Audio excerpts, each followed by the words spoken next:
Hello students, good evening. I am Satyam Ojha. Students, हमने आपको pronoun के बारे में पढ़ाया था। प्रोनाउन कई प्रकार के होते हैं। मैंने पर्सन के बारे में भी पढ़ा दिया था, पर्सन और पुरुष के बारे में भी पढ़ा दिया था तथा हमने आपको प्रोनाउन का फंक्शन भी पढ़ा दिया था स्टूडेंट्स, और प्रोनाउन भरने के नियम भी पढ़ा दिए थे स्टूडेंट्स। तो आइए स्टूडेंट्स, आगे प्रोनाउन को देखते हैं। प्रोनाउन में क्या है स्टूडेंट? Reflexive pronoun. अब इसमें क्या होता है स्टूडेंट्स के निजवाचक सर्वनाम।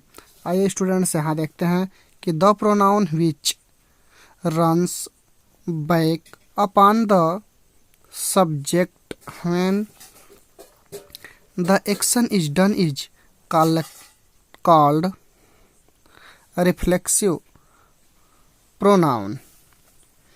जो सर्वनाम कार्य का प्रभाव कर्ता पर डालता है निजवाचक सर्वनाम कहलाता है। स्टूडेंट्स, यहाँ कहा गया है कि जो सर्वनाम कार्य का प्रभाव कर्ता पर डालता है निजवाचक सर्वनाम कहलाता है।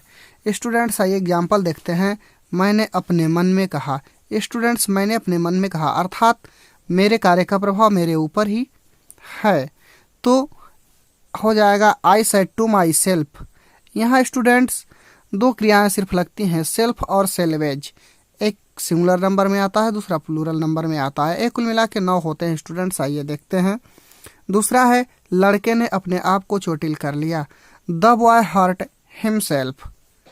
तीसरा स्टूडेंट्स है वह खुद को बदल, तो स्टूडेंट्स हो जाएगा ही चेंज्ड हिमसेल्फ। और अगला वाक्य आता है स्टूडेंट्स, मैं अपना काम खुद करता हूँ, तो I do my work my self. Students, इसके बाद आता है मैं अपने आप को संतुष्ट किया, तो I have satisfied my self. Students देखें, मैं अपने आप को संतुष्ट किया, तो I have satisfied my self. मैंने अपने आप को संतुष्ट किया। अगला वाक्य है वह खुद से वादा की, तो स्टूडेंट्स मेरे कार्य का प्रभाव मेरे ऊपर पड़ा। मैंने खुद से वादा किया, नहीं वह खुद से वादा की। तो यहाँ पर देखें कि सी प्रॉमिस्ड हर सेल्फ, यानी उसने स्वयं से वादा की।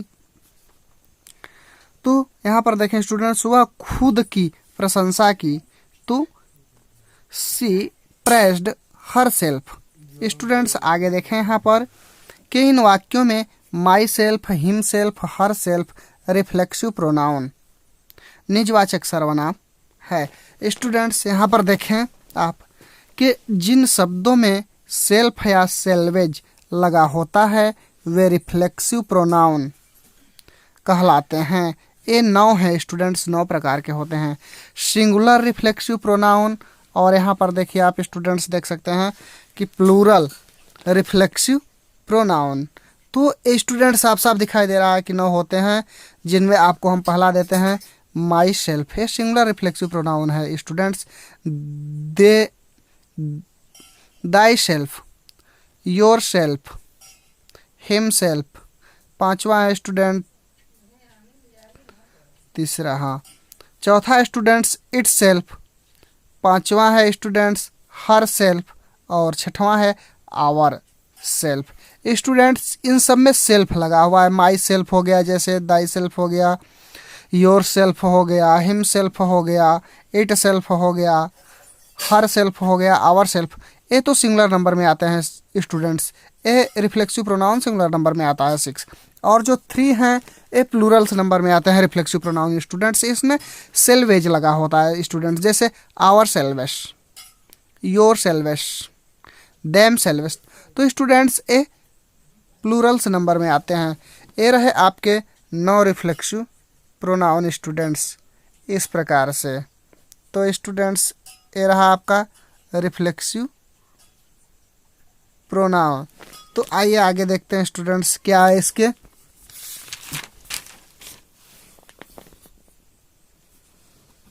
इस तरह से स्टूडेंट्स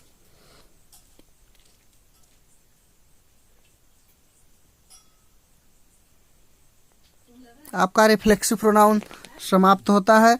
अब आता है डिमॉन्स्ट्रेटिव प्रोनाउन, यानी संकेतवाचक सर्वनाम।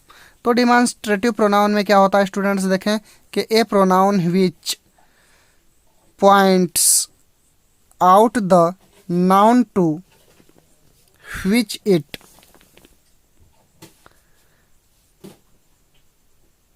before is called a demonstrative pronoun।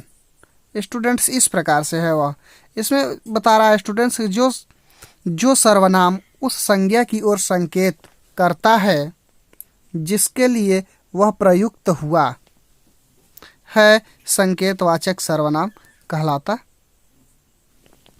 है। तो यहाँ पे देखें स्टूडेंट्स, इसकी डिफिनेशन साफ साफ दिखाई आपको देगी।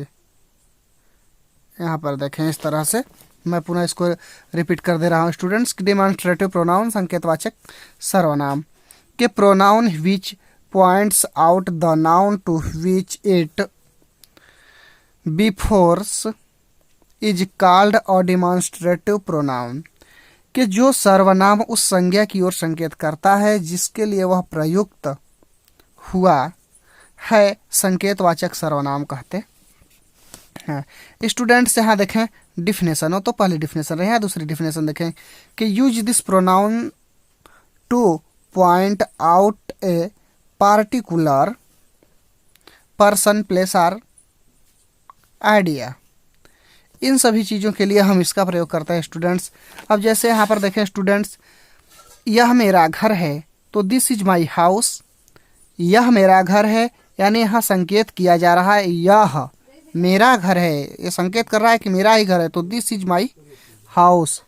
यह मेरी बिल्ली है। स्टूडेंट्स देखें यहाँ, यह मेरी बिल्ली है संकेत है, तो दिस इज माई कैट। आगे देखें, वह एक आम का पेड़ है, तो that is a mango tree.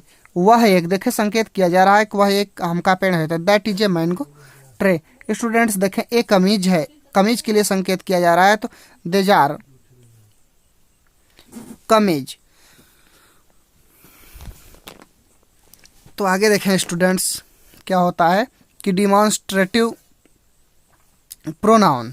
अब डिमॉन्स्ट्रेटिव प्रोनाउन के बाद आता है, डिमॉन्स्ट्रेटिव प्रोनाउन में आता है काइंड ऑफ डिमॉन्स्ट्रेटिव प्रोनाउन।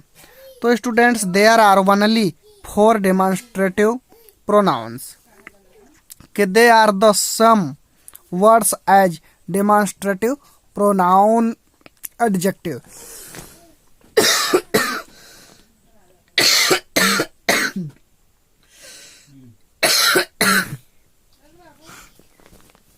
अगला देखें स्टूडेंट्स, यहाँ पर क्या है,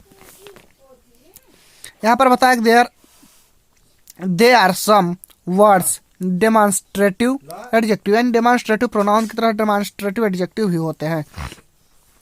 स्टूडेंट्स यहाँ देखें नंबर, यहाँ देखें सिंगुलर प्लूरल। नंबर में यहाँ नियर, पास, हेयर का भी हो जाता है प्रयोग, फार दूर, ये क्या है देयर भी हो गया। तो सिंगुलर नंबर में आता है दिस, यह और डैट, वह स्टूडेंट्स। और प्लूरल नंबर में आता है देज, ए और दोज, वे। तो देयर मतलब नियर मतलब पास हो गया, तो हेयर मतलब यहाँ, यानी ये पास को ही दर्शा रहा है। फार मतलब दूर हो गया, देयर मतलब वहाँ हो गया स्टूडेंट्स, यानी ये वहाँ दर्शा रहा है दूर को। यहाँ देखें स्टूडेंट्स, दिस का प्रयोग पास की एक वस्तु की ओर इशारा या संकेत करने के लिए होता है, और दैट का प्रयोग दूर की एक वस्तु की ओर इशारा या संकेत करने के लिए होता है। यानी स्टूडेंट्स यह समझें कि हम जो दिस और डैट का प्रयोग करते हैं वो दोनों, यानी जो दिस है वह पास की एक वस्तु की ओर इशारा या संकेत करने के लिए होता है, और जो डैट है वह दूर की एक वस्तु को इशारा या संकेत करने के लिए प्रयोग किया जाता है स्टूडेंट्स। तो देखें स्टूडेंट्स एग्जाम्पल में, यह मेरा घर है, तो दिस इज माई हाउस। यह मेरी किताब है, दिस इज माई बुक। वह एक कलम है, डैट इज अ पेन। वह एक संदूक है, डैट इज अ बॉक्स। वह एक किताब है, डैट इज अ बुक। वह एक पंखा है, डैट इज अ फैन। यह एक घड़ी है, दिस इज अ वॉच। यह मेरी घड़ी है, this is my watch. Students इस तरह से होता है। आइए स्टूडेंट्स देखते हैं, यहाँ थोड़ा सा है, नहीं तो ये भी समाप्त होने वाला है। डिमॉन्स्ट्रेटिव प्रोनाउन, देज का प्रयोग और दोज का प्रयोग, डेमॉन्स्ट्रेटिव प्रोनाउन। डेमॉन्स्ट्रेटिव प्रोनाउन कुल मात्र 4 होते हैं स्टूडेंट्स, दिस, डैट, देज, दोज। तो दिस डैट हमने पढ़ा दिया, देज दोज को देखिए स्टूडेंट्स। देज का प्रयोग पास की अनेक वस्तुओं के इशारा या संकेत करने के लिए होता है।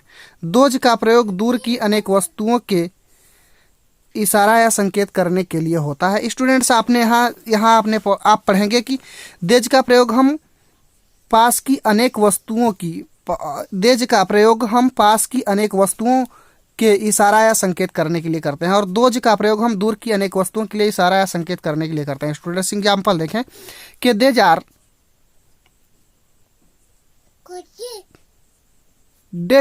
आर थर्स्ट, एक कमीज है स्टूडेंट्स, तो देज आर शर्ट्स मान लीजिए, देज आर शर्ट्स होगा स्टूडेंट्स, यहाँ पर SHIRTS, शर्ट्स यानी एक कमीज। हाँ, अगला देखें स्टूडेंट्स, ये मोबाइलें हैं, तो यहाँ पर हो जाएगा देज आर मोबाइल। यहाँ पर देखें स्टूडेंट्स के देज आर माई पेन्स। अगला देखें स्टूडेंट के दोज आर बर्ड्स, वे पक्षी हैं। अगला देखें स्टूडेंट्स के दोज आर कैट्स, ये बिल्लियाँ हैं। अगला देखें स्टूडेंट्स के those are their colours. Students इस तरह से ये सब हैं, दिस, दैट, देज और दोज डेमॉन्स्ट्रेटिव प्रोनाउन, संकेतवाचक सर्वनाम हैं। स्टूडेंट्स आप जानते हैं कि डेमॉन्स्ट्रेटिव प्रोनाउन मात्र 4 होता है, जिसे हम दिस, डैट, देज और दोज कहते हैं। डेमॉन्स्ट्रेटिव प्रोनाउन संकेतवाचक सर्वनाम कहते हैं स्टूडेंट्स। इस तरह से है स्टूडेंट्स, आप अपनी कॉपी पे राइट एंड लर्न कर सकते हैं स्टूडेंट्स।